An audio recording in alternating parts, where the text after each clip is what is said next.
Hello, today's Friday, May 12th, 2023. I'm Jason Shapiro with crowdedmarketreport.com. Today I wanted to talk about, I have made a bunch of videos in the past where I have shown great trades that the COT data has helped identify, and that's all great. But what I'd like to talk about today, which is something I think a lot of people don't like to talk about, is the fact that the COT data is not perfect, okay? Not every trade works. And so how do I handle that we're not dealing with perfect data, which of course doesn't exist? And what I would compare it to is, I turn the COT into an oscillator, all right?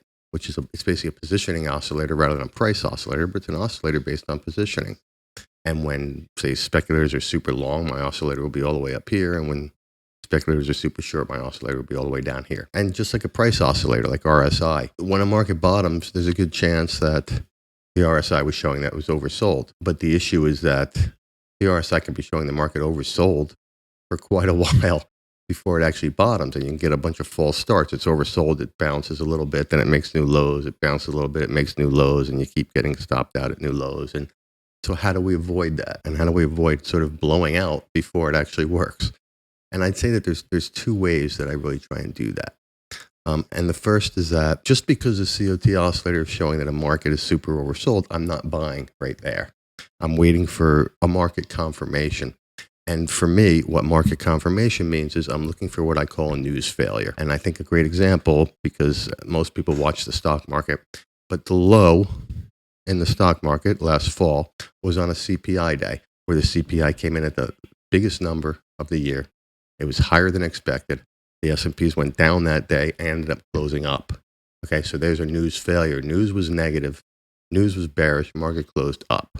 All right, and that's when I then buy. Okay, and that doesn't always work, But that brings me to point two of how I don't blow out on this, is that should I get a buy like that and then the market makes a new low? Well, then I'm stopping out, because if I'm picking a market turn, which is what I'm trying to do, then if it makes a new low, by definition, it didn't get a market turn. So therefore I stop out. And that's sort of where your stop has to match what you're doing process-wise. If I'm picking a turn and a market makes a new low, then I didn't pick a turn. So therefore it's no good. So I stop, right? No matter what your process is, you have to have a definition of that. Like, hey, I think the market's going up. What's my definition of the market? It's not going up. And when that happens, you have to stop out. So that's how I handle step one, right? And what I find is that, yes, I can get a news failure and the market can still make a new low. It happens sometimes, but it's not going to happen again and again and again and again, right? Eventually, one of these news failures, it's changing the tone of the marketplace, and it will eventually work. And it sometimes can work from higher, like I might get a news failure, it might make a new low, I might get stopped, and then the market might turn around and start going up again. I'm not going to chase it just because of the price action.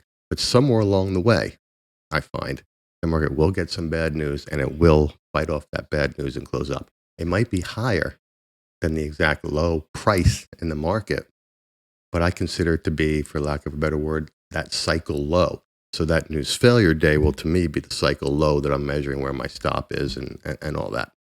So that's sort of step one of avoiding the fact that the data is not perfect. And step two, of course, is the stops that I use, right? Again, if I'm picking a turn that makes a low, then I didn't get the turn, I'm stopped. And that stops me from blowing out. Like I say, you're not going to continually get these news failures and continually make new lows and new lows. You might get false moves up, which we've seen a lot. You can look at bean oil recently, which is a market most people probably don't look at, but it's easy to look at the chart where the COT was sort of giving a buy. Bean oil in the first part of this month started to rally, never had a news failure, started to rally. And it's like, oh, I should chase it because the COT is saying it. No, you shouldn't chase it. And look what's happened. It's gone on and made a new low. And that trade was completely avoided by me because we never got the news failure. So that's a loss that I didn't have to take, which over time is extremely important, clearly. To avoid losses helps you very much, obviously, over time when it comes to getting better risk-adjusted returns. Okay. So anyway, that's kind of how I approach the fact that I'm dealing with, and that we're all dealing with, data that is not a perfect indicator, because that doesn't exist, right? So it's a combination of these two things. What the indicator is and when the market confirms that. Two extremely important parts of any trading process. So that's really it for today. I think that's an important thing to think about. Always happy to hear questions or comments. Hoping to see you on crowdedmarketreport.com. And I hope that everybody has a good and profitable week coming up. Thank you.